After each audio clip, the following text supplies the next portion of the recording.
Hi hello नमस्कार. Ravi and चॅनलमध्ये तुमचं मनापासून स्वागत. तर इथे आई तिच्या स्टाईलचं खारं वांगं बनवते आहे आणि मी रावीसाठी दुपारचं जेवण बनवायला घेतलं आहे. तुम्हाला आता एक मस्त अशी रेसिपी सांगते ज्यातून बाळाच्या पोटात बीट आणि प्रोटीनसुद्धा जाईल.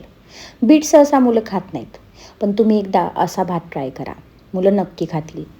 इथे वांग्याची एक शिट्टी झाली आहे आणि गॅस बंद केला. पटकन 5 मिनिटात हे वांगं तयार होतं. आता बीट भात कसा बनवायचा ते सांगते मी.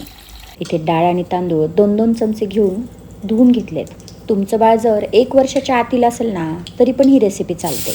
इथे फक्त तुपात फोडणी घालायची, ज्याच्यातून बाळाला चांगलं फॅट मिळतं. जिरे, मोहरी, हिंग, हळद टाकून बीट मस्त परतून घ्यायचं. मीठ मात्र थोडंसंच टाकायचं आणि जर बाळ 1 वर्षाच्या आत असेल ना तर मीठ अजिबात टाकायचं नाही. रावी इथे थोडंसं तिखट खायला लागली आहे म्हणून मी किंचित तिखट घातलं. मग आपलं डाळ तांदूळ घालायचं. जसं आपण वरण भात बनवतो अगदी तसंच पाणी टाकायचं आणि थोडासा लपलपीत असा भात बनवायचा, म्हणजे बाळाला तो गिळायलाही सोपा जातो.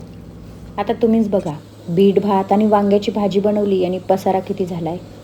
जेवण बनवायचा कंटाळा येत नाही, पण त्याच्यानंतर झालेला जो पसारा असतो ना तो आवरायचा भयंकर कंटाळा येतो. चला पुन्हा भेटूयात अशाच एका नव्या ब्लॉगमध्ये. तोपर्यंत बाय. Thanks for watching.